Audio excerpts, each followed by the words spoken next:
understanding of that is that our teachers are teaching their core subjects, they're teaching their the core curriculum, they're teaching to their contract, and they will not be breaking any contractual duties.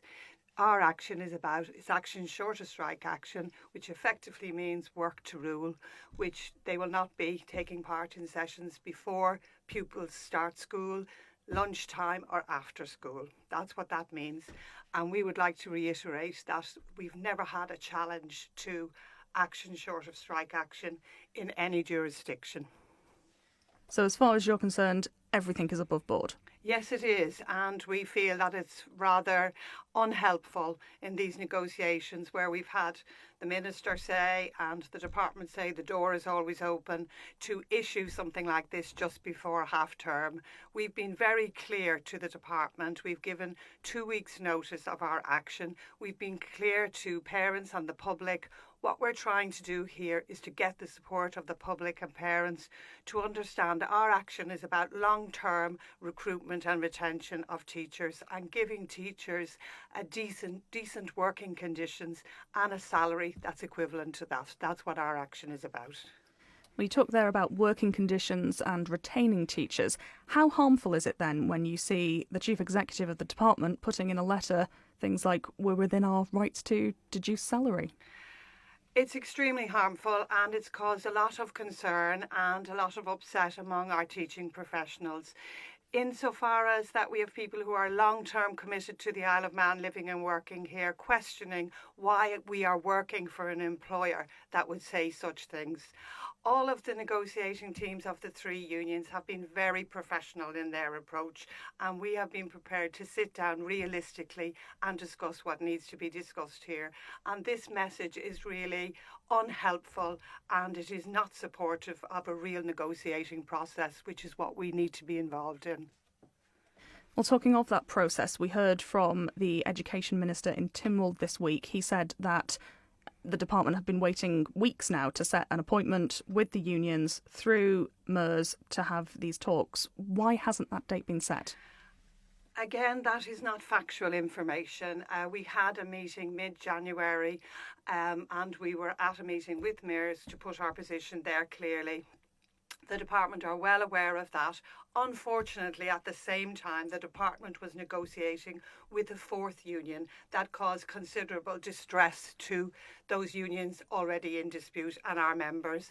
And that carried on that situation for a number of weeks afterwards. But since then, there have been behind the scenes talks and consideration to upcoming meetings, and that is all in hand, and the department are very well aware of that. Again, this is extremely unhelpful. It's causing disquiet, it's causing concern.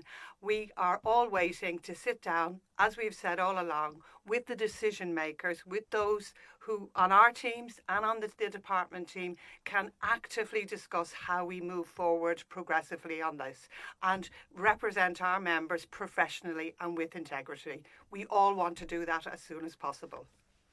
So who are the decision makers that you need to speak to? Who is it that hasn't been putting themselves forward for these meetings?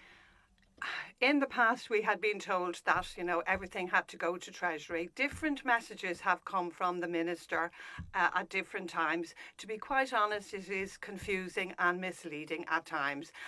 It is really up to them to decide who the decision makers are there.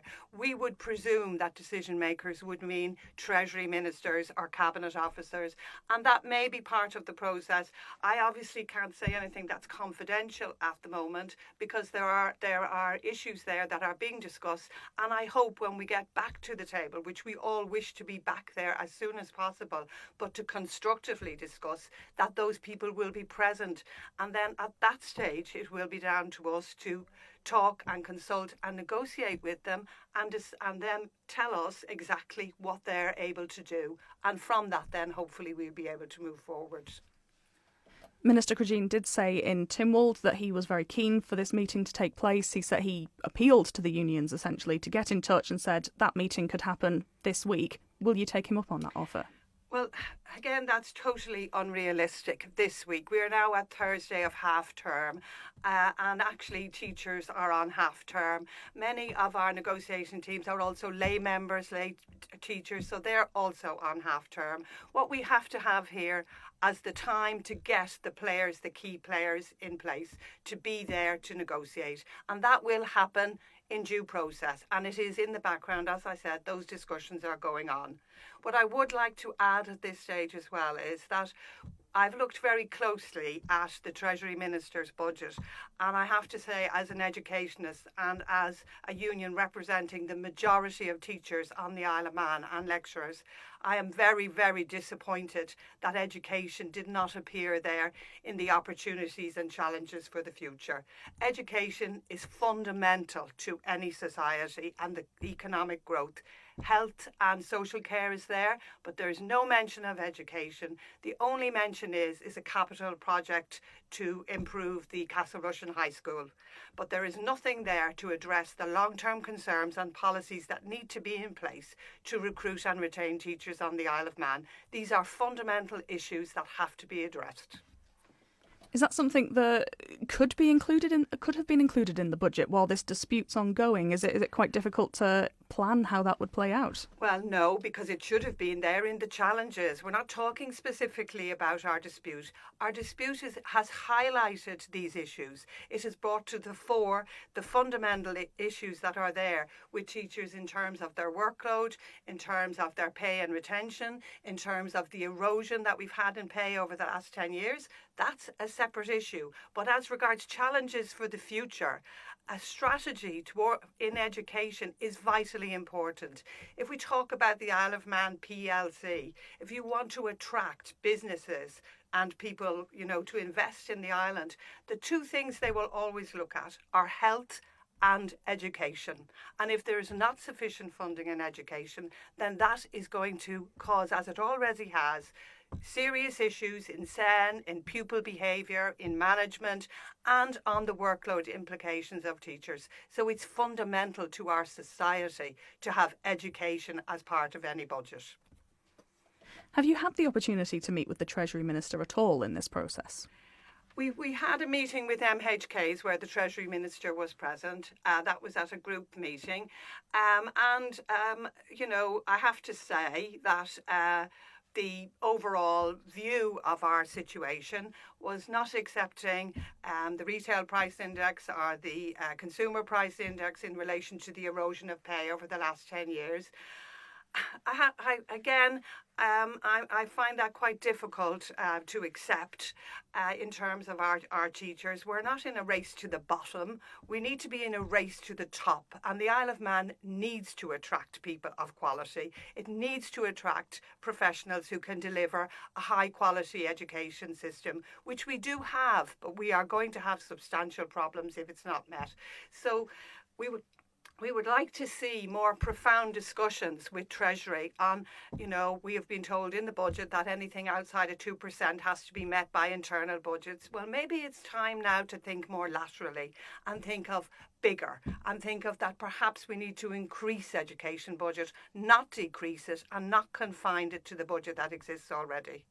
That's where we'd like to see negotiations go in the future. You've spoken quite a bit in the last few minutes about misinformation and facts not being correct from education's side. When we speak to education, they say we haven't had all the information we need from the unions. How difficult is it for perhaps a member of the public to entirely understand what's happening in this dispute? I can see that that's difficult for members of the public to entirely understand. And unfortunately, because of the disinformation and misinformation from the government side, we have had to come out as union officials in newspaper articles, in interviews, and explain our position. Our position has been clear from the very beginning to them. As I've said repeatedly before in interviews, we were very clear, and at that stage it was all four unions, exactly what we needed and exactly what the negotiating team from the department and from government needed to do to sit down properly and discuss with us. They have not come up with that yet. We are hoping that when we sit down the next time that disinformation and misinformation will not be then sent out to the public. For the public to understand, it's very, very simple. We have a pay erosion of over 10 years. We have a pay award that should have been awarded in 2018, and our department chose not to do that.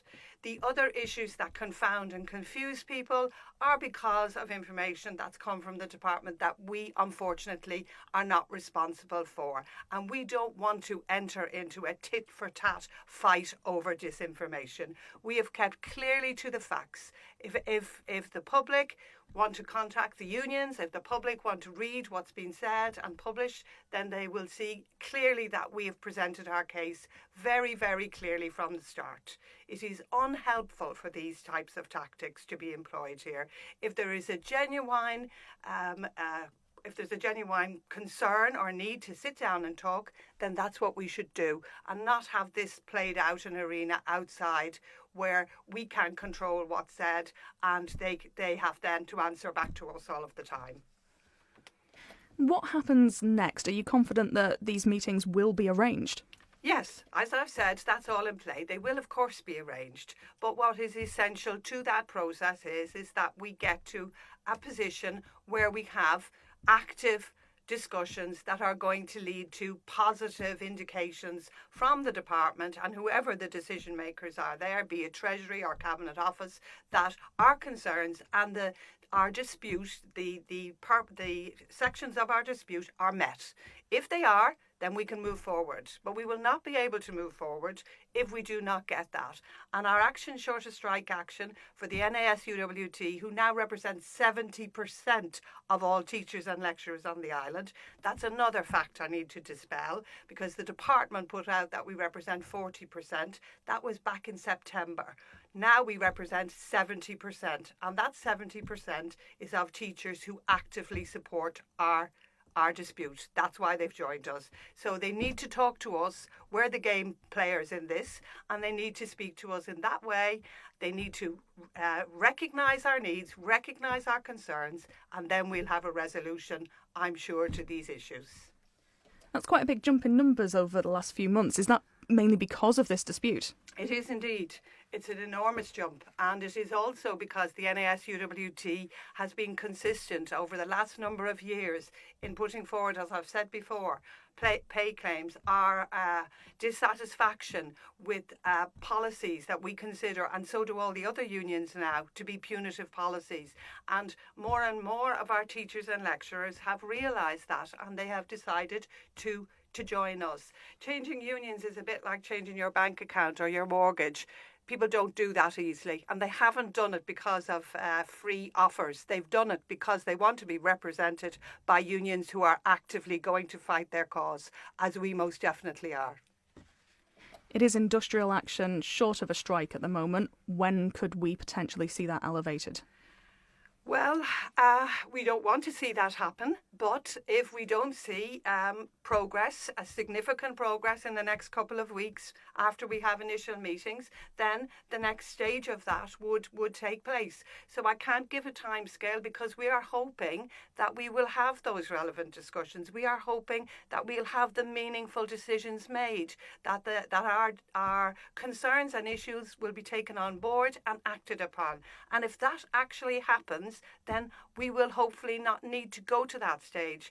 But I do need people to be aware, and the public to be aware. If it is necessary, our members are very determined to do that, because these letters and disinformation situations that have been created recently have made people's resolve stronger. They have not weakened them. They've made them stronger.